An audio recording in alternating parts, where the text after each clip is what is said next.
My phone is my bank. Sampath Mobile Banking. Convenient, easy, saves time. Sampath Bank, we present your future.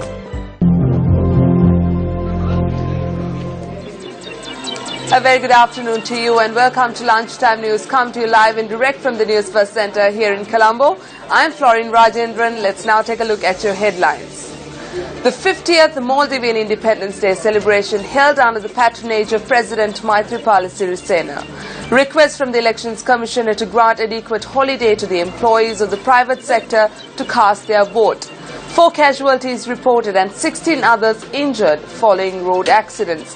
Indian police say there is no hostage situation in the ongoing militant attack in the northern Punjab state, killing 9 people and injuring several others. Moving to one of our top stories, the police have received 66 complaints so far ahead of the elections. 24 persons have so far been arrested. The Election Commissioner General Mahinda Deshapriya highlighted the need of granting holidays to the employees of the private sector in lieu of the upcoming general election, which takes place on the 17th of August. The Election Secretariat in an announcement stated that if the employee's polling booth is situated 40 kilometers in proximity to the voter's workplace, the granting of a half-day is mandatory. Further, he stated that an off-day must be granted if the distance between the polling booth and the workplace is between 40 to 100 kilometers. While a 1.5-day leave must be granted to those who have a distance between 100 to 150 kilometers, and a 2-day leave must be granted to those who exceed the distance of 150 kilometers. The Election Commissioner General also stressed that relevant attention must be given to those employees who require leave of 3 days and urged employers to grant such leave accordingly. Here are some of the views expressed by political party representatives on the political platform. They are saying that Mahinda Rajapaksa must be brought back to give life to the country. But before giving life to the country, someone must give life to Mahinda Rajapaksa. We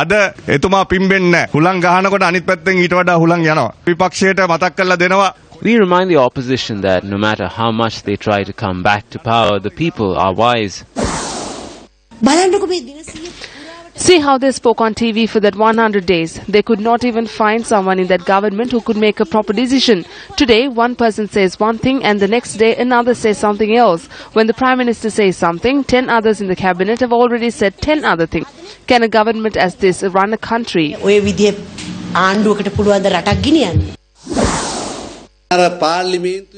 What was the value of the ring that was lost after they woke up from the carpet they slept on in Parliament?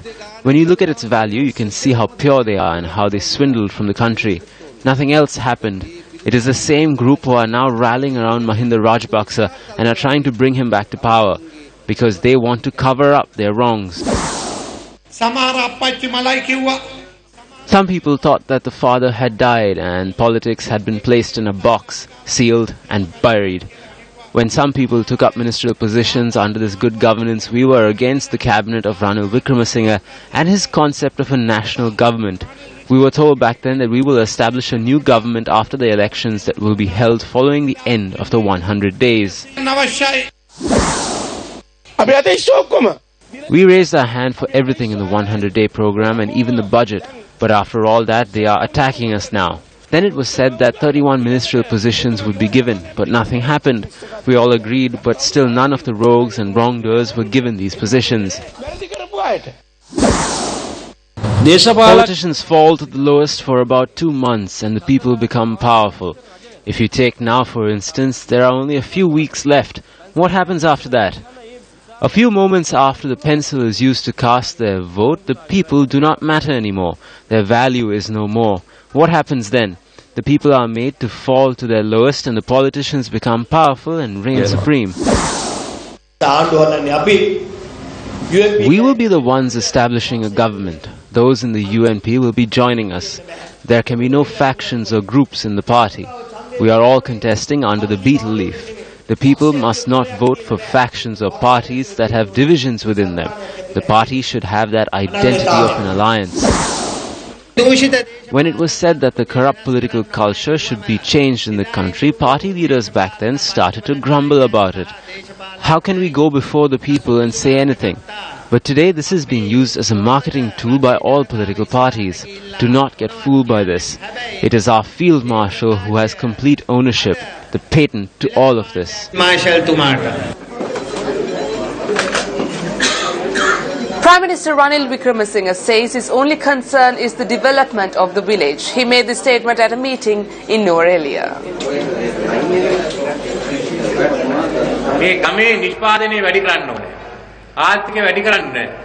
The production from villages should increase. The economy needs to be strengthened. Poverty in the village should be eradicated. A new program titled Gam Ratak should be formed. We will develop the infrastructure facilities of the village and increase public services in the village. We will construct the roadway to transport your produce to the market. We will supply the necessary finances to develop the irrigation systems in the villages.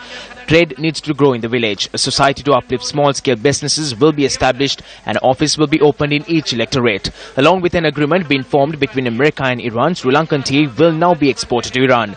The tea industry needs to be developed additionally with the development taking place in these industries. High wages needs to be paid for the employees of these sectors. We would like to state that discussions are underway to increase the wages of these employees engaged in these trades.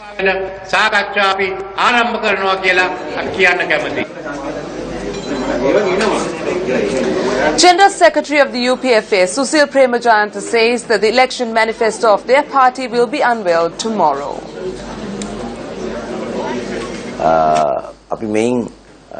We hope to put forward a very effective plan that includes both short and long-term plans in it. An effective manifesto that will contain a 5-year program which we will commence in 30 days into our administration.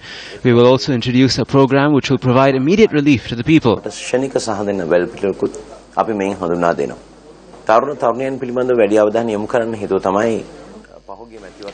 The reason we have focused on the youth of the country this time around is because during the previous elections we witnessed how an opinion was voiced by the youth of this country via Facebook. Therefore, I believe that it is our responsibility to give priority to the voice of the youth.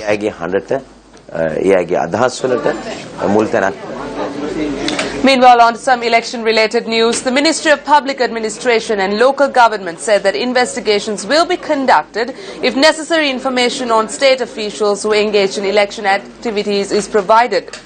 The Secretary to the Ministry said that investigations into such state officials who are alleged to have been involved in election propaganda will be launched through their Commissioner to the Ministry and relevant officials upon information received by the Ministry.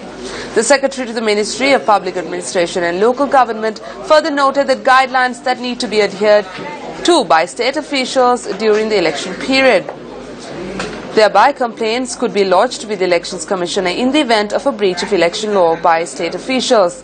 The Secretary to the Ministry goes on to note that legal action could be taken against such officials.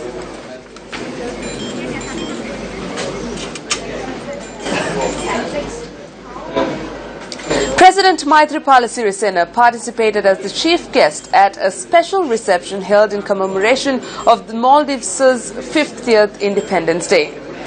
President Sirisena was welcomed by President of Maldives Yamin Abdul Gayoom. The President engaged in friendly discussions with foreign delegates. Sri Lanka and Maldives established formal diplomatic relations on the 26th of July 1965. Thus, this year also marks the 50th anniversary of the establishment of formal diplomatic relations between the two countries.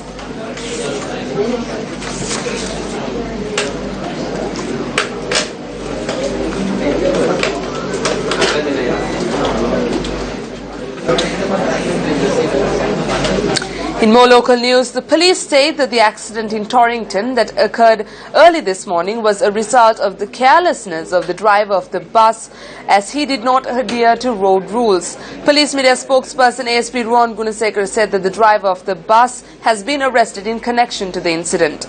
The accident occurred at around 6:45 this morning near Torrington Square and 16 students were injured due to the incident. Director of the National Hospital, Dr. Anil Jasinghe, said that the injured are being treated.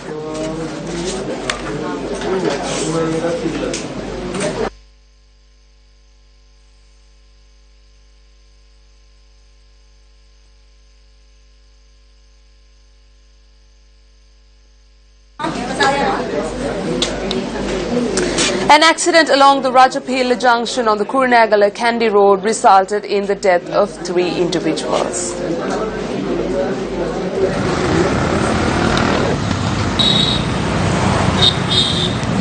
Police said that the accident occurred following a head-on collision between a 3-wheeler and a cab. The 3 passengers in the 3-wheeler succumbed to their injuries after being admitted to the Kurunegala Teaching Hospital. Police said that the driver of the cab has been arrested in connection with the incident.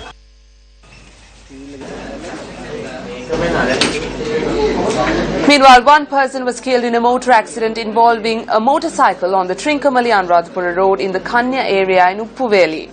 The police said that the accident occurred when the motorcycle, where he was travelling in from the Muraveva area to Trincomalee, lost control and veered off the road. The motorcyclist who sustained serious injuries in the accident died upon admission to the Trincomalee hospital.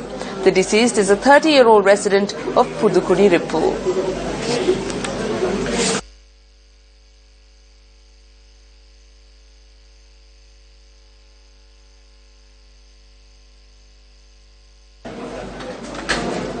Meanwhile, the police headquarters know that information has come to light regarding a suspect in connection to the murder of Jayavira Patabadige Indika alias Ukkuwa that was reported in the town of Tangol yesterday. Police media spokesperson ASP Ruwan Gunasekar said that further investigations are underway to apprehend the suspect.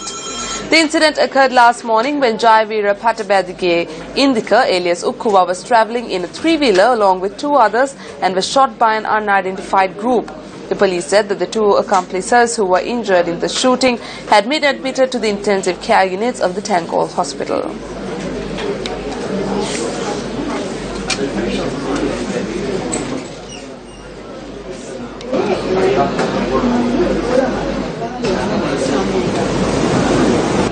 Well, that's a wrap of lunchtime news here at News First. You can keep abreast of these stories and much more by simply logging into our website www.newsfirst.lk. For the News First team, I'm Florine Rajendran. Have a wonderful day ahead of